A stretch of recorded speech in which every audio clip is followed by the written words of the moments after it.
how do you balance, you know, I think a lot of companies feel as if they're really prepared because they have this big crisis plan. We've thought through every single scenario. But does that go out the window then in a real crisis? Absolutely.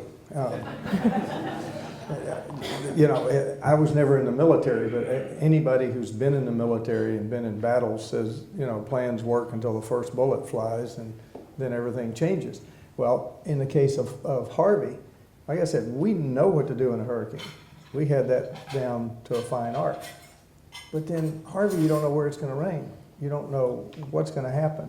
And Hurricane Harvey, and see, you even did it. You said you were flooded by Hurricane Harvey. You weren't. I know, I know. Well, it felt that way at the time. Well, everybody, that became just the nomenclature, but the truth of the matter is, it wasn't a hurricane anymore. It was just a big rainstorm. Yeah. And the hurricane had gone in south, so the assets from the state of Texas, which we normally would rely on, had gone to where the hurricane hit, which made sense. But by the time the rains got here, they couldn't get here. So we were on our own. And so when it came time to set up the second 10,000 person shelter, which we were responsible for, at NRG Center, it was supposed to be a FEMA Red Cross operation. Well, they couldn't get here. So I turned to Baker Ripley, which used to be called Neighborhood Centers. They set up a model shelter that's now known around the world for, and we can talk about that later if you want to. But the bottom line is, the one thing we got criticized about nationally, organization called ProPublica, we didn't follow our plan because we didn't use FEMA, we used Baker Ripley. And my response was a little off color. I said, well, hell, Harvey didn't follow our plan either. Buckeye has, at the board level, a health, safety, security, and environment. We call it HISSE committee, right? But the board is obviously, from an ERM perspective, very involved. The entire board, not just the audit committee, and I chair the audit committee, trying to get it into the full board is important. So you understand, for example, in this case, incidents are a key risk. They're in the top three risks, okay? So you understand what will happen. Is the company prepared for that? Have they done the drills?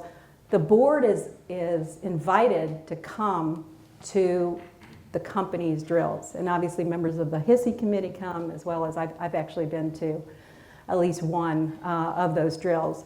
But having that committee is critical because that committee actually is charged with, you know, safety and security and environment.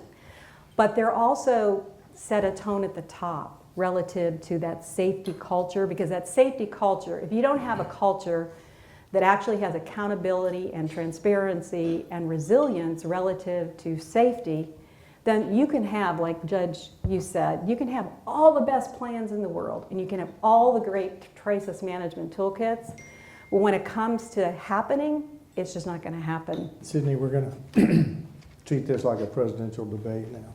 Okay. That means Please, you can ask no. whatever question you want, but we're going to answer the ones we want to ask. What do you want to answer? So picking up on what was just said, a couple of comments. Companies, I've got to put this gingerly, companies typically don't like to work with government. I mean, it's just kind of stay out of our lives and we're happier.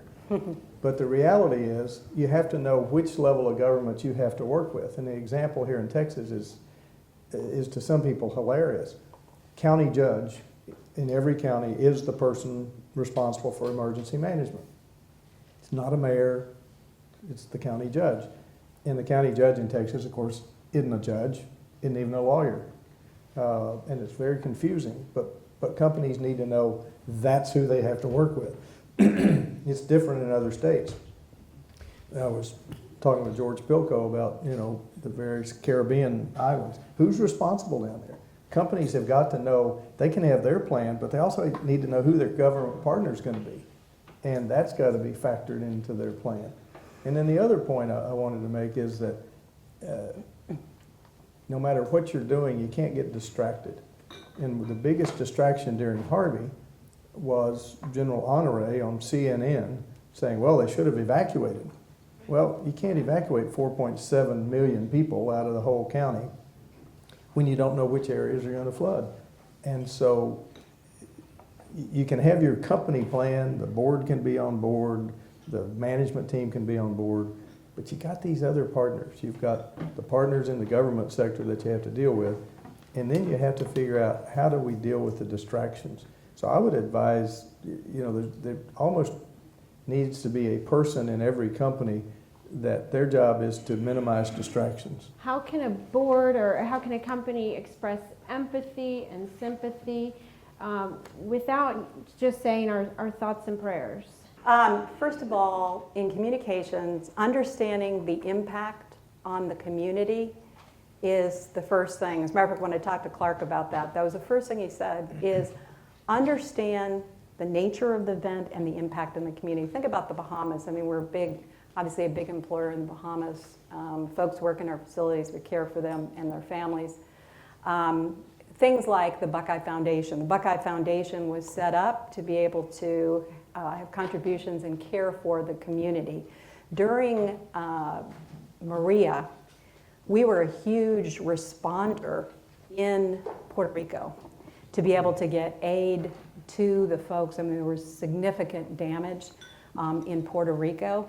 So first of all, be on point, use your resources, communicate heavily, and understand not only first of all, you make sure your employees are safe, and we do something, and I'm sure others in the audience that have the same footprint do, we don't rest until we've accounted for every individual. Talking about communication, one of the first lessons I was taught, Mayor White, Bill White was mayor during the Katrina Rita days. And if you remember, if you're from the Houston area, the evacuation for Rita was the disaster. And he openly told me early on, one of the problems was he and other officials went on television and said, if you've ever been flooded, you might want to leave. Well, we had had Tropical Storm Allison a few years earlier, and people had flooded under Tropical Storm Allison who were in no danger from Hurricane Rita because they weren't in a storm surge area. So everybody, plus they had fresh in their minds the images from New Orleans of people outside the convention center. So that faulty communication made everybody get on the road. So the first thing he and Robert Eccles and everybody else told me was, you got to do a better job of communicating. Barbara, how about in the boardroom when it's a immediate issue, high pressure to be making a decision? How do you make sure that the team is considering all the factors and not rushing to get out there quickly? Well, I mean, again, as a board, you're making sure this is all in place. You're seeing what the board can do to facilitate any changes to the typical, approvals that we might have in terms of cost associated or any special resources that need to be deployed. I mean, in a managed crisis, in a managed crisis, management's on point to manage the crisis. The board is informed and kept in the loop, particularly what needs to be done, if anything, to be able to facilitate the approach from the board perspective. So you think about, again, at layers, you've got, the crisis management commander, and some of the things you talked about was really kind of somebody thinking, somebody taking a deep breath and being able to think about, what have we not thought about in this? And a lot of times you learn it from the previous event. But from a board, and again, unless it's a board managed crisis that you're talking about, the board's role is to receive information, to be on point, if the board needs to get involved from a communications perspective, and to know that ahead of time, because you don't want to be scrambling at the last minute, who's on point, who's going to talk to the press. As a matter of fact, if you have a board managed crisis, that spokesperson is nominated ahead of time. It's usually, if you have an independent chairman or the lead director who would be on point to do that. But don't be doing that at the time of the crisis. Do it ahead of time.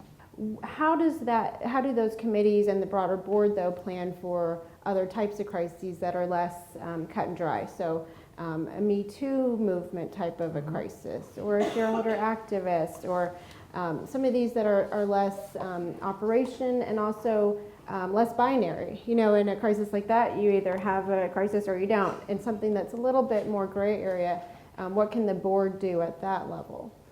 Yeah, I mean, I think first of all is being very aware and not putting your head in the sand, reading and understanding and saying, well, that's just in a different industry, that'll never happen to us. Or that company had a rogue CEO, that'll never happen to us. Yeah, I mean, you need to think about what are you going to do when and if it happens to you.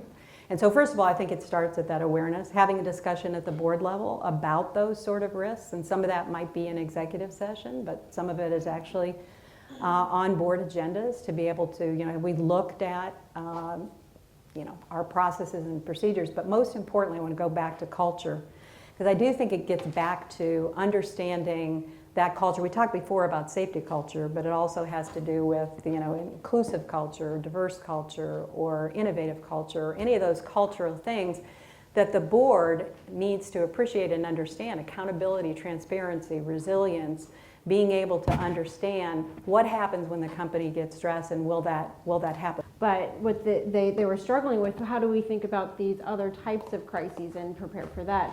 And so what they've done is they've carved out about half an hour, because usually a simulation can be 3 or 4 hours. It's a pretty hefty process.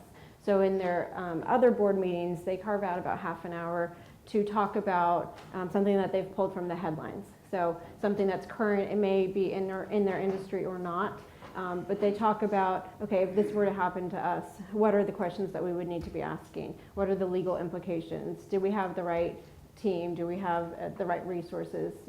What kind of outside resources would we need? So I know a simulation, which I think we've talked about, is very useful to put the plan to the test. Those are great, but I know they take a lot of time. And so trying to just have separate conversations about other types of crises, I think can be useful as well.